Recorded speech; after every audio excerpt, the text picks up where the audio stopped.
Olá, sejam bem-vindos a mais uma live do Bradesco Prime. O tema de hoje é juros real e IMAB. Acho que vale mencionar que esse foi um dos temas mais recorrentes de todas as nossas lives e que hoje nós vamos entender o que está acontecendo com esse assunto. Para participar desse bate-papo comigo hoje, o convidado é o Cleiton Rodrigues, superintendente de fundos indexados da Bradesco Asset. Cleiton, obrigado pela sua presença e acho que a gente vai conseguir suprir aí todas as dúvidas e a expectativa de quem está nos assistindo em relação a esse tema, né? Eu que agradeço aí, Igor. Acho que é um tema bastante interessante, principalmente no momento que a gente está vivendo agora, né?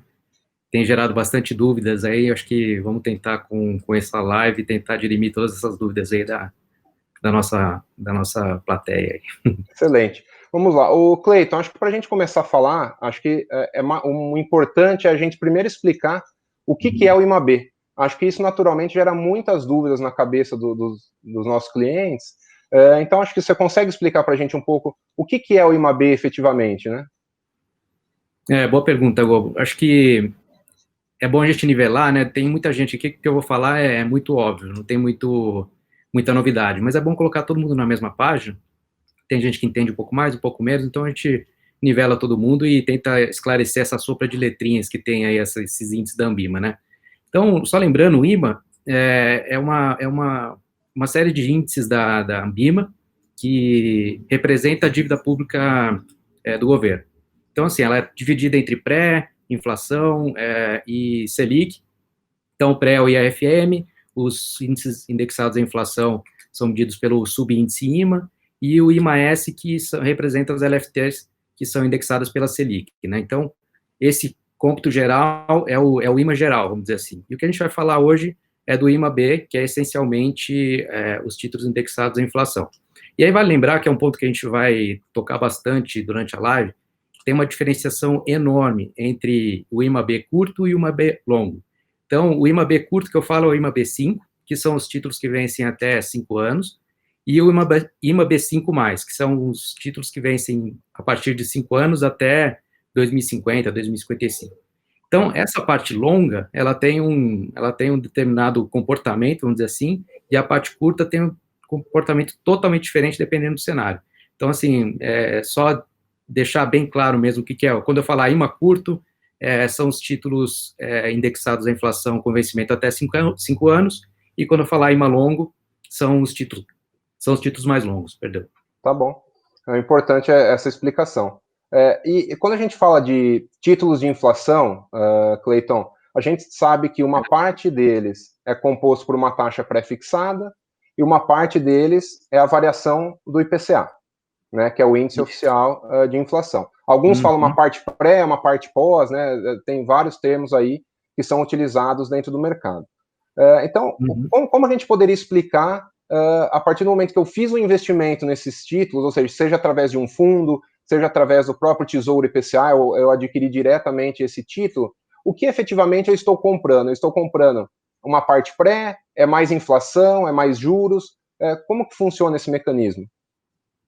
Ótimo.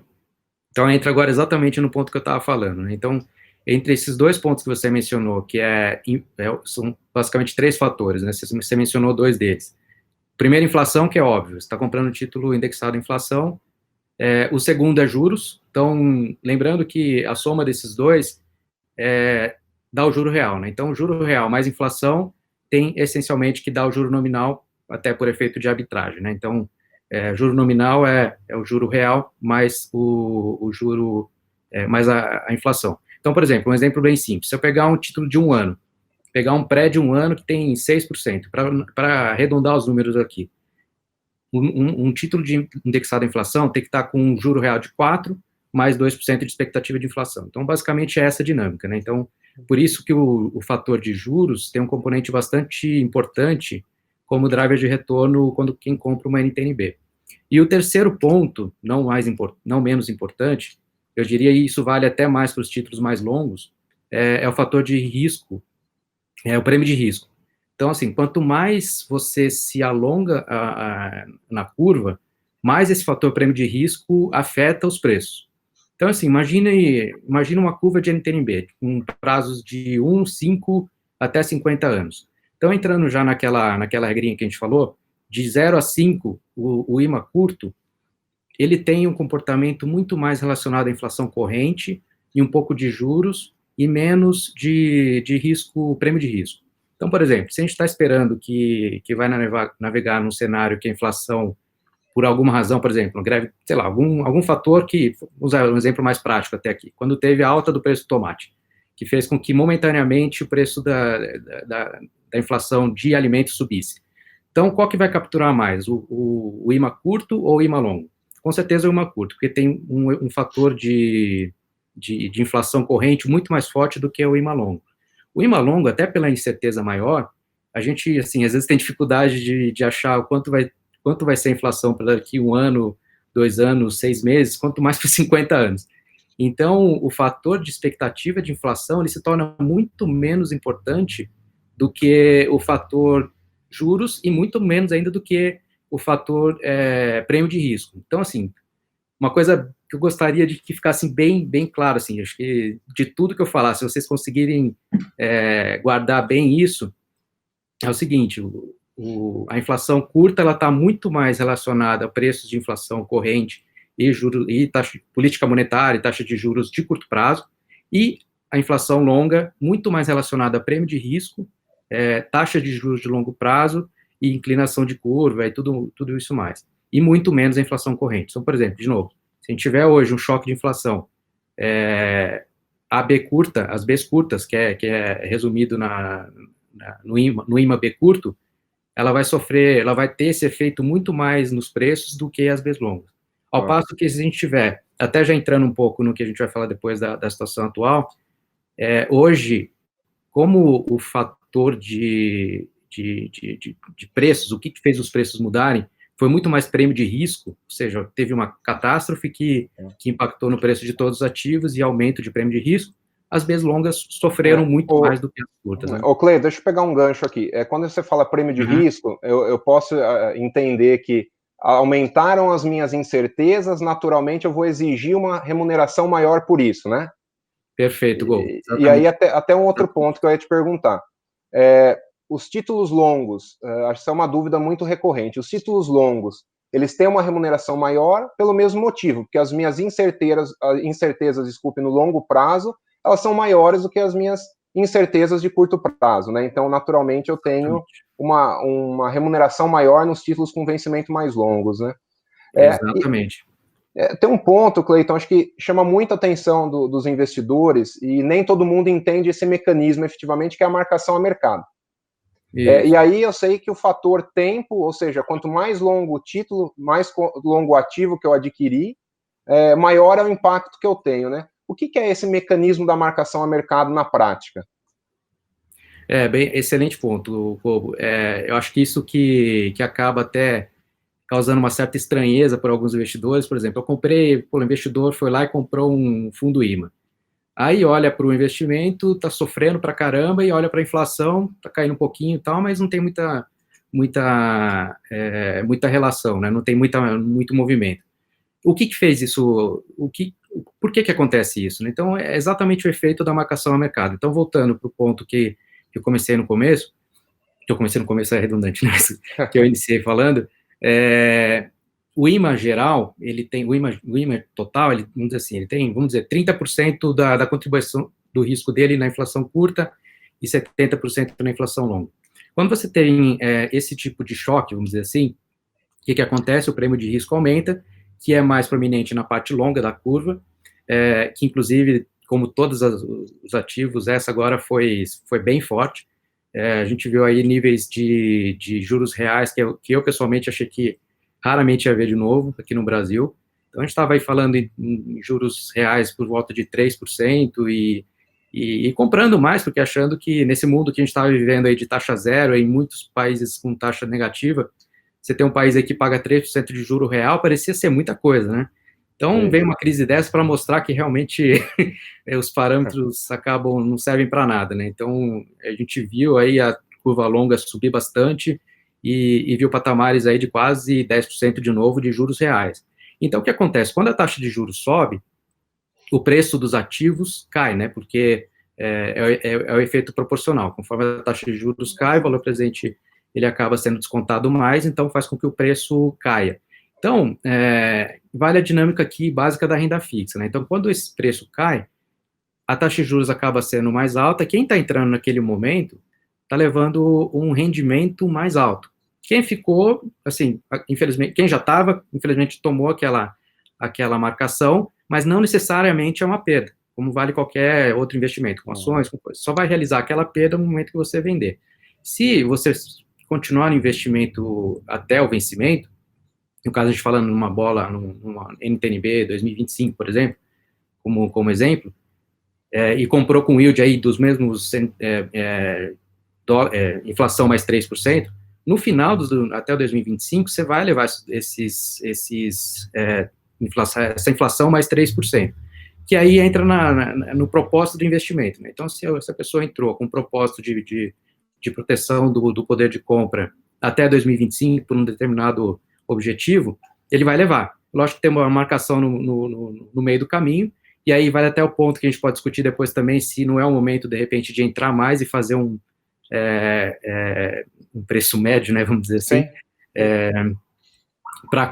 para esse horizonte de recuperação ser um pouco mais curto, e a tendência é que esse carregamento maior ele se recupere ao longo do tempo, e ao passo que essa perda, vamos dizer assim, de marcação ao mercado, não é uma perda, né, essa marcação ao mercado volte ao longo do tempo em forma de carregamento.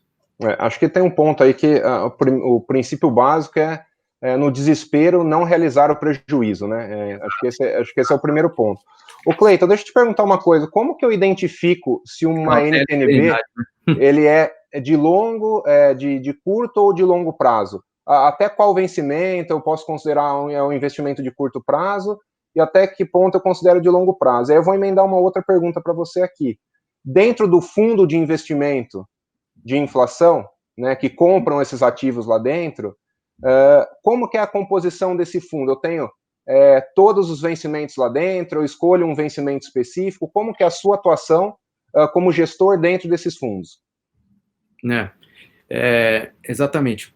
Então, por exemplo, quando a gente olha um fundo IMA puro, ele tem a inflação curta, que a gente falou, que são prazos de até 5 anos, então vencimentos aí até 2025, que tem uma média aí 2022, 2023. Então, você tem aí, eu diria que baixo risco de mercado e alta aderência à inflação corrente, e juros curtos. Quando a gente vai de 2025 até 2050, que é o IMA Long, que é o outro subíndice, que é o IMA 5, IMA B5+, que são essas sopas de letrinhas, realmente é uma coisa bem complicada de explicar, por isso que eu prefiro falar sempre inflação curta ou inflação longa. Então, as longas, ela levam de 2025 até 2050.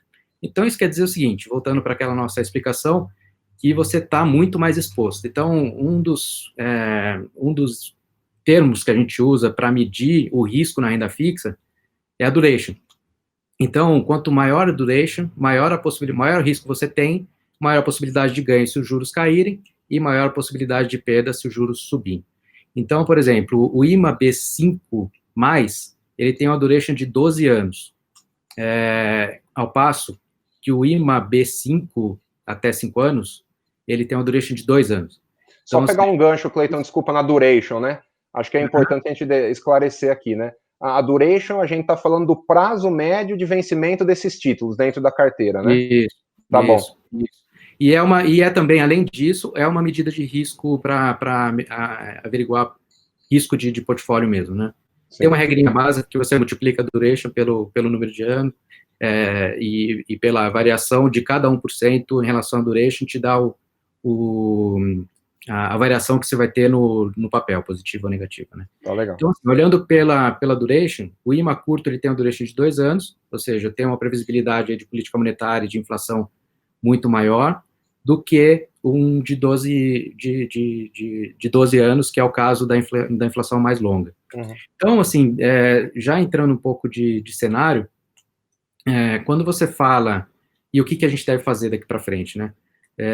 Quando você fala que você tem um horizonte à frente que acha que as coisas vão melhorar e que esses prêmios de risco vão reduzir, seja por conta de uma solução vinda aí do tratamento, uma vacina, na questão humanitária em si, ou mesmo esse suporte que os bancos centrais estão dando para os principais governos de ajuda fiscal e de liquidez, estão surtindo efeito, os lockdowns estão acabando saindo, e que a recuperação, de uma certa forma, seja relativamente rápida, então, teoricamente, esses prêmios de risco vão ser comprimidos. Então, quem tiver no IMA longo, ele vai capturar melhor essa recuperação. Ao passo de que se a gente tiver um cenário completamente oposto, achando que a coisa vai degringolar de vez, que a recuperação vai demorar muito mais e que vai ter mais prêmio de risco, então quem tiver no IMA longo, que já sofreu, vai sofrer ainda mais. Então, assim, eu costumo falar que cada um está no seu sapato, né? Então, vale aí a máxima parece até clichê, mas de sempre falar com o seu especialista e identificar o seu perfil de risco. Então, assim, e verificar se aquilo que você está investido está de acordo com seus objetivos, se está de acordo com o seu apetite de risco. Ou seja, tem muita gente aí que foi pega investindo em algumas coisas que só subiu o ano passado, aliás, tudo subiu o ano passado, né? E foi pego aí por essa crise e percebeu que estava tomando mais risco do que o necessário.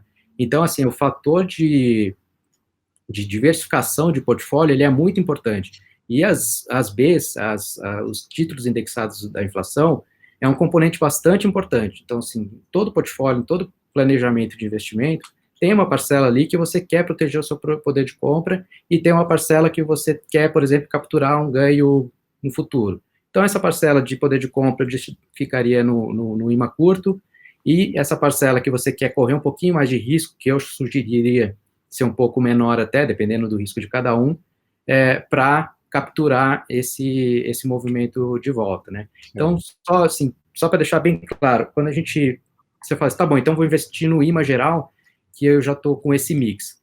Não é bem assim. O IMA geral, só para lembrar de novo, só para deixar bem claro, o IMA geral, 30% é curto, 70% é longo.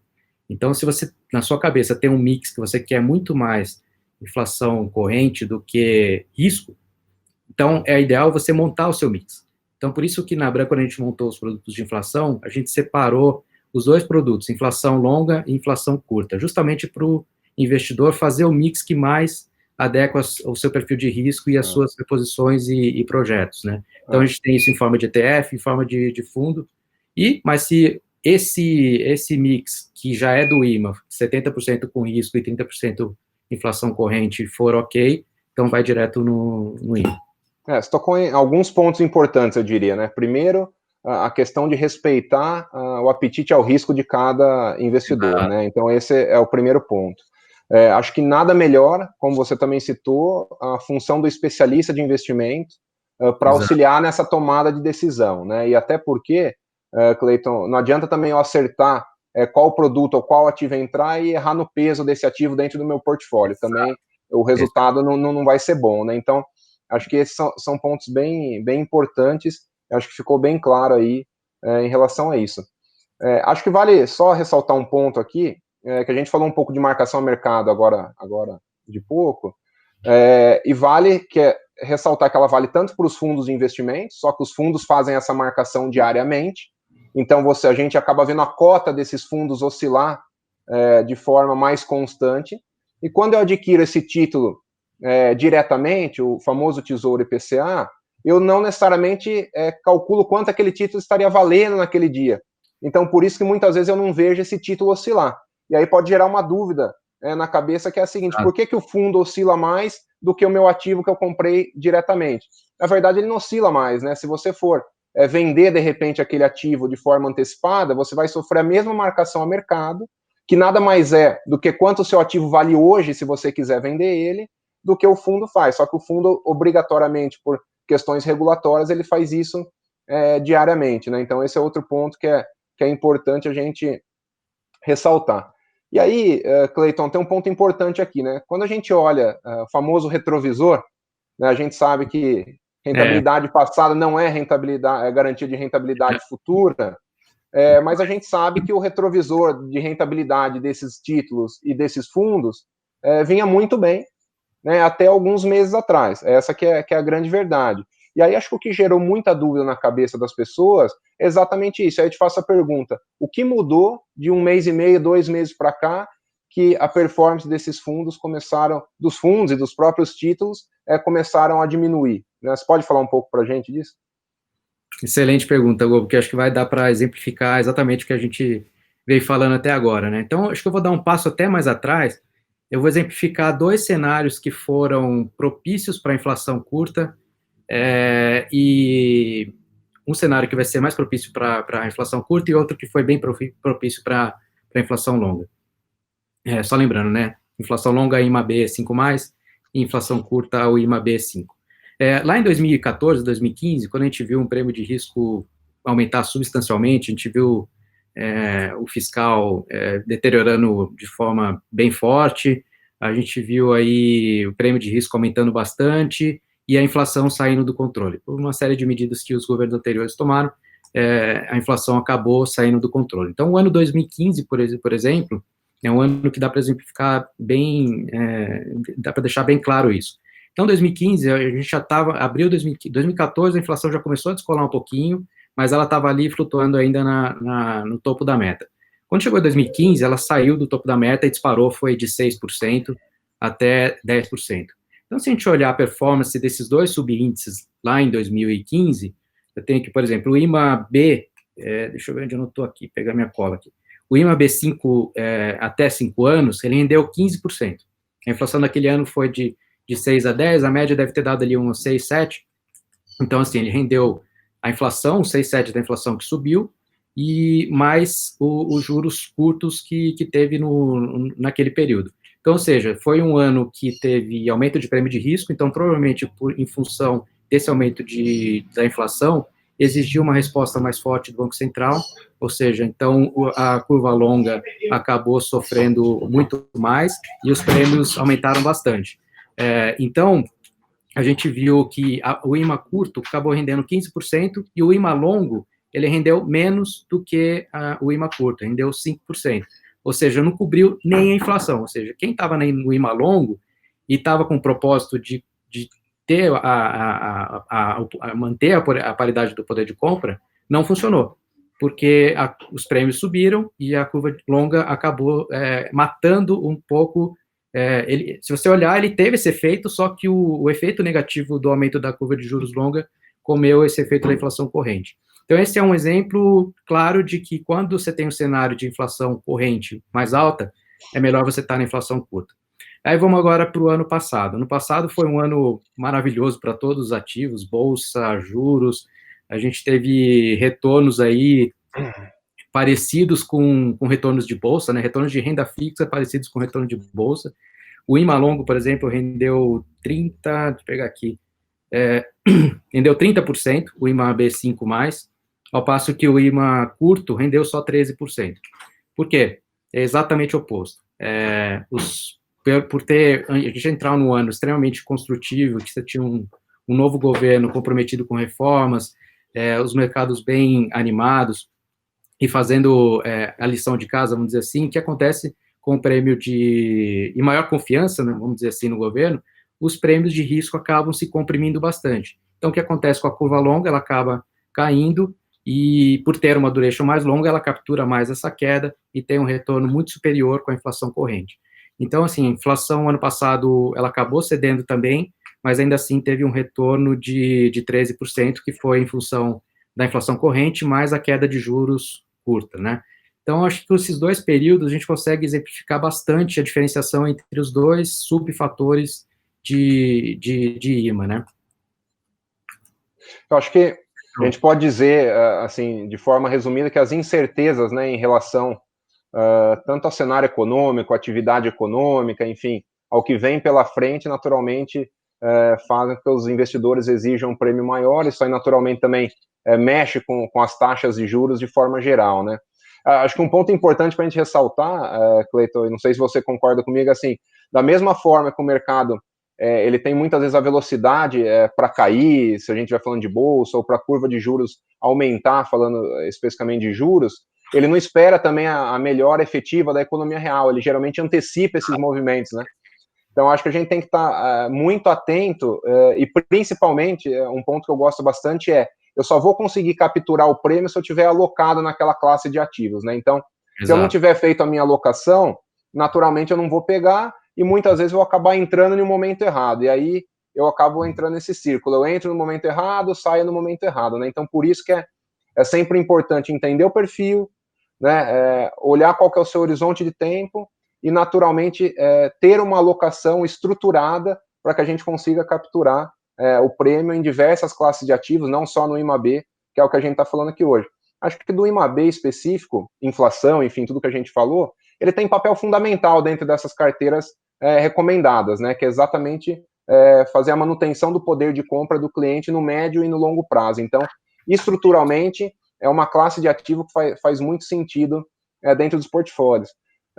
Aí acho que eu vou fazer a pergunta de muitos aqui, inclusive muitas perguntas chegando para a gente fazer daqui a pouco, mas tem uma pergunta aqui que eu quero fazer representando todo mundo.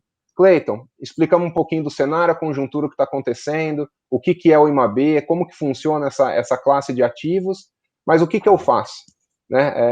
Estou com rentabilidade negativa, eu devo resgatar meus investimentos, eu devo investir mais, enfim, qual que seria uma recomendação para esse momento e para essa classe de ativos, né, de inflação, IMAB, enfim, como que a gente pode falar aí, o que a gente deveria fazer nesse momento, né?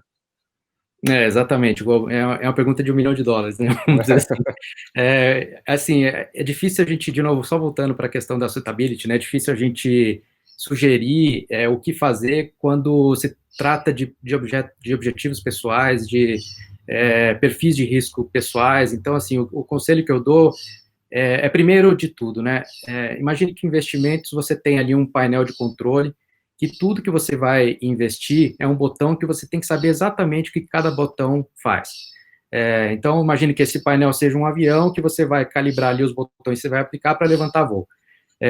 À medida que você está em velocidade de cruzeiro, você tem que estar sempre checando se os botões estão calibrados e perceber se der uma tempestade agora, esses botões aqui, esses equipamentos, eles são suficientes para manter o avião em cruzeiro? Ou vai flutuar, mas assim, aí vem duas perguntas. Vem uma tempestade, o avião vai flutuar, vai balançar, vai vir volatilidade, né, como usando o jargão de mercado. A pergunta que faz é primeiro, você aguenta essa volatilidade? Essa turbulência você consegue aguentar? E uma pergunta ainda mais forte, vamos dizer assim, que se essa calibração que você tem dos botões aí, se não vai derrubar o seu avião.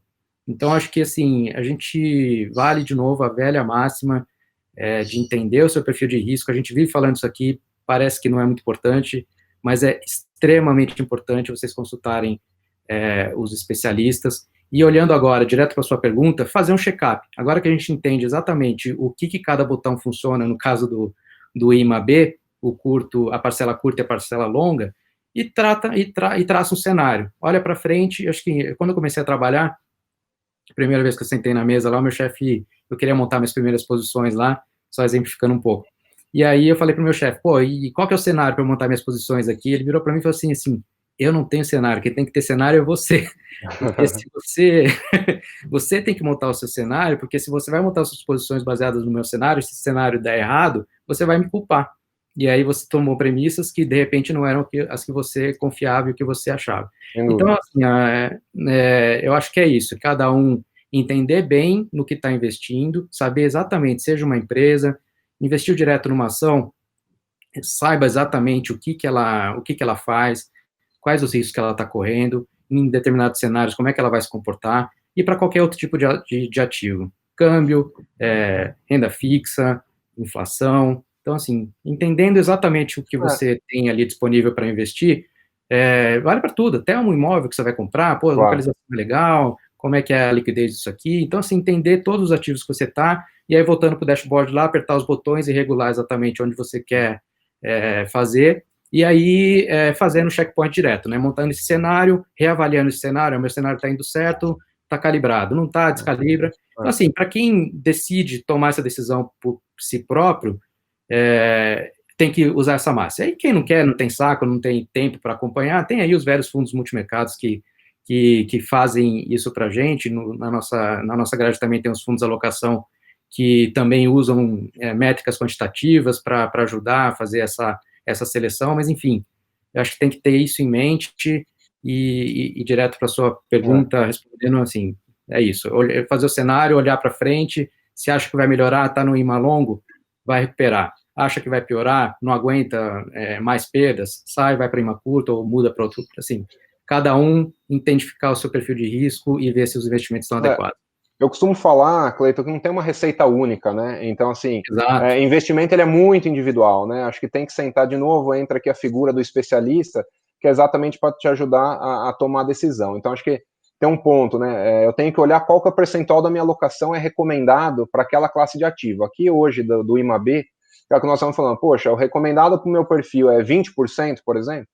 Eu estou com uma alocação de 35%, precisa rever. Né? Você está com uma alocação acima do que o seu perfil de investidor tolera. Se eu tenho uma alocação de 5%, o meu perfil é 15%, eu tenho uma alocação inferior e, naturalmente, eu não vou capturar todo o prêmio no momento adequado. Né? Então, acho que esse é o principal ponto. Cleiton, eu vou começar a fazer algumas perguntas, porque chegaram muitas perguntas aqui, até pela questão do tempo. Coloca lá, a gente vai para as perguntas, então. Só um ponto, eu não sei se eu deixei bem claro, né? Então, eu falei bastante que a inflação curta é para manter o poder de compra, e a longa é mais para capturar prêmio de risco e fechar. Então, assim, no curto prazo, no curto e médio prazo, são esses efeitos. Mas se você tem um objetivo de longo prazo, os dois funcionam, tá? Então, assim, principalmente, a gente até comentou antes aqui, a questão da previdência, né? Para quem usa para previdência, por exemplo, inflações, a inflação longa, acho que é o melhor, sempre foi, vai continuar sendo o melhor veículo para você se planejar. Então, assim, quanto maior o prazo para o objetivo, eu acho que você pode alongar também, porque você acaba, no médio e longo prazo, essas volatilidades no meio do caminho acabam se dissipando, né? E vale a máxima lá que a gente falou no começo, que é da marcação ao mercado, que no momento você acaba sofrendo, mas vira carregamento e no longo prazo ele volta. Perfeito.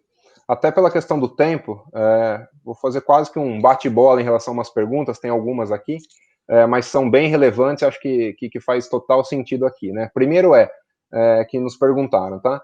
Tudo que nós falamos até agora vale para os fundos de previdência também? Atrelados à inflação, naturalmente, né? Nem sabia, tá vendo? Já antecipei a resposta. Vale 100%, e eu acho que vale até mais, Gol, porque quando você está falando de previdência, está falando de objetivos de longuíssimo prazo. Então, especialmente agora, se você olhar aí, tem muitas fundações aproveitando esse momento para cobrir os seus passivos atuariais, que as taxas aí de 5%, 6% nos títulos mais longos, vem bem em linha com os objetivos de longo prazo. Então, assim, para quem quiser se programar para uma aposentadoria e quiser já adaptar, de repente, os portfólios, acho que é um prazo, é um momento bem importante agora. Aproveitar essas taxas aí. Acho que outro ponto bem... Pode ser que piore, pode ser que a gente, assim, a volatilidade não terminou ainda, a gente vai ver muita volatilidade. Eu vou até pegar um gancho aqui, porque essa é uma pergunta, tá? O cenário pode piorar antes de melhorar para os títulos atrelados à inflação? Essa é uma das perguntas, tá? Sendo bem direto, pode. Não é o nosso cenário, assim, a gente tem um cenário de médio e longo prazo, mas o que a gente pode ver agora é que parece que a parte mais aguda da crise já foi. Mas você tem uma série de incertezas ainda com relação aos impactos nas empresas, na economia, nos cidadãos com relação a desemprego ou não, como é que vai ser a questão da solvência das empresas. Então, uma série de, assim, resolver o problema da pandemia, acho que é a primeira fase da dúvida. Resolver essa parte da dúvida, aí vem a segunda dúvida de como vai ser o perfil de recuperação da economia, se vai ser em forma de V, se vai ser em forma de U, ou de L. Então, acho que é isso que a gente vem se desdobrando aí, tentando com mais dados possíveis, que ainda são bem escassos, que se a gente olhar agora os dados atuais, não dá para perpetuar no longo prazo. Sim. O impacto que a gente está vendo para a economia de menos 3%, não dá para você perpetuar isso. Desemprego nos níveis que estão agora, não dá para se perpetuar isso. Então, assim, a gente tem que ver exatamente onde a coisa vai parar, quais são os impactos gerais, para a gente poder fazer conta. Então, pode piorar daqui para frente? Pode. A gente pode ver uma curva aí nos Estados Unidos de piorar mais ainda, ter que fazer novos lockdowns, e aí a coisa vai ter mais uma rodada de piora. Mas o que a gente tem visto, assim, o suporte dos bancos centrais estão funcionando, dos governos, os suportes de liquidez para os mercados também estão funcionando, os lockdowns têm ajudado a achatar a curva. Então, assim, parece, sim, não é o meu call aqui, mas parece que a fase mais aguda já foi. Acho que ainda tem uma questão, né, Cleito, para a gente colocar aqui, que tudo que a gente está falando em relação a essa classe de ativos especificamente é de médio e longo prazo. E todas essas incertezas que nós estamos comentando é de curto prazo. Então, acho que a resposta é sim, né? Ainda tem espaço, acho que cabe dentro da alocação estruturada, faz total sentido, né? Previdência, como você falou, apenas para reforçar, o objetivo é longuíssimo prazo, então não precisa nem falar que faz total sentido. Acho que tem uma pergunta boa aqui. Ainda tem prêmio no IMAB? Posso aplicar? Prêmio sempre tem, né? Pelo que a gente está olhando agora. Acho que tem uma questão bem fundamental aí, que são 3 coisas que a gente olha para quando vai selecionar um investimento, né? O primeiro é fundamento, segundo é nível de preço, se está barato ou caro, e a terceira é risco, né? Então, começando do terceiro para o primeiro, risco a gente acabou de falar, a coisa ainda não foi resolvida, a gente tem ainda muito risco à frente. Se olhar para fundamento, de novo, a gente não tem dados suficientes ainda, não dá para fazer conta do que vale cada ativo. A gente tem uma ideia, e se você olhar para preço, parece barato. Então, sim, mas preço sem fundamento não dá para ter muita ideia. Então, eu diria que, assim, sem querer me esquivar da pergunta, acho que a gente tem que ter um pouco mais de clareza no cenário, mas uma coisa é certa, assim, como você falou, vale o que a gente falou para a Previdência. Se você alongar um pouco o seu espectro de investimento para o médio e longo prazo, e acha que esses níveis de preço estão ok, principalmente tratando de renda fixa e inflação de longo prazo, eu acho que pode ser que você poderia comprar melhor daqui para frente ou não, mas se acha que está de acordo, sei lá, 5% de juro real para daqui até 2040, eu acho que não tem porquê. Acho, de novo, vale cada um traçar seu cenário, seu perfil de risco, mas e para que está servindo aquele investimento, mas me parece bom. Acho que é inegável que as taxas atuais estão maiores do que há um mês atrás, um mês e meio atrás, né? Então, e até para tentar colocar um ponto aqui, quando você fala estão baratos, no caso da renda fixa é que tem mais taxa, mais remuneração dentro daquele título, né? Inversamente em relação à bolsa, está barato porque o preço caiu, né? Então, acho que esse é um ponto importante. Cleiton, acho que eu queria colocar um ponto aqui para a gente até debater um pouquinho e encerrar, que a gente falou muito aí da questão do análise do perfil de investidor, né? Então, carteira recomendada, então tem que analisar junto com o especialista qual que é o seu perfil, tolerância ao risco, enfim, muito do que a gente falou aqui, mas acho que é fundamental a gente não deixar de falar também do momento de vida de cada indivíduo, né? Então, assim, principalmente em momentos como esse, muitas vezes eu fico analisando somente a minha análise de perfil do investidor, que nada mais é do que a tolerância ao risco que eu tenho quando eu vou investir os meus recursos. Mas o momento de vida pode mudar. Então, eu posso continuar sendo um investidor com perfil arrojado, por exemplo, mas o meu momento de vida não me permite que eu tome decisões e investimentos como um investidor arrojado, porque eu preciso do recurso mais no curto prazo, por exemplo. Eu não tenho mais um horizonte de tempo tão grande para investir. Pode ser momentâneo, enfim, pode ser porque realmente alguma situação dentro das nossas vidas acabou mudando, né? Então, acho que esse momento de incerteza faz com que a gente repense exatamente isso, né? Então, muitos setores sendo impactados, é natural que as pessoas comecem a repensar essa questão também do seu horizonte de tempo. Muitas, por necessidade, vão ter que antecipar a utilização desse recurso, né? É muito caso a caso, mas eu queria ver o que você pensa também assim, só para a gente falar que o momento de vida para analisar é tão importante quanto fazer a análise do perfil do investidor. Você tem que casar as duas informações, na verdade, né? Então, elas têm que estar casadas para que você consiga efetivamente fazer uma alocação correta. E aí tem tudo a ver com o IMAB aqui, por isso que eu toquei no assunto, porque nós estamos falando tanto de investimentos de médio e longo prazo, mas considerar também nessa análise, aí naturalmente o especialista de investimento, ele vai ajudar a fazer isso, é natural, faz parte do escopo de trabalho dele, mas analisar o momento de vida, né? Acho que faz sentido, né, Cleiton? Faz todo sentido, Golbe. Eu até exemplificaria alguns momentos de vida de algumas pessoas. Aí, por exemplo, o momento que a gente está vivendo agora, se a pessoa quer, por exemplo, tem um objetivo de comprar um apartamento daqui 3 anos. Então, ela olha, putz, vou aplicar no Imalongo aí que está com 5% de yield, acho que vai retornar rápido e tal, e aplica no Imalongo. Putz, pode ser que daqui 6 meses ou 3 meses aparece uma oportunidade, e aí o mercado piora, aquele investimento que ele fez acabou sofrendo, e aí, como o mercado piorou, aparece uma outra oportunidade de um apartamento que caiu de preço, ele tem que usar aquele recurso e ele acabou perdendo por causa da marcação ao mercado.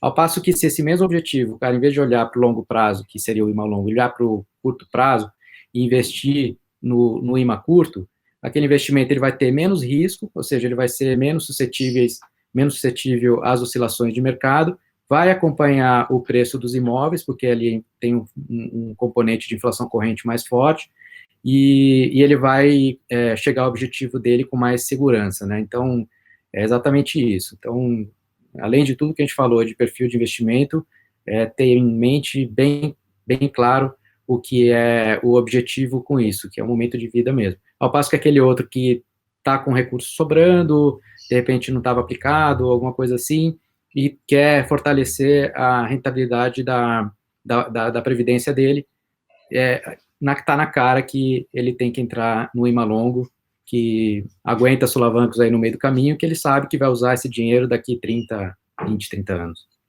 Perfeito, acho que primeiro, Cleiton, até pela questão do tempo, passou rápido, né? Acho que a conversa fluiu, foi bastante interessante. Agradecer a sua disponibilidade.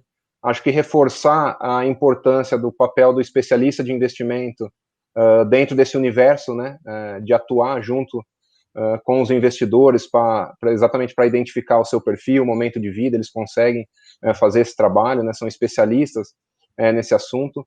Acho que é importante reforçar que no calor da emoção, tomar decisões de investimentos nem sempre são as melhores, então procure o profissional para te auxiliar na tomada de decisão, linke isso com o seu perfil de investidor, com o seu horizonte de tempo, eles serão fundamentais para que você consiga fazer boas decisões de investimentos.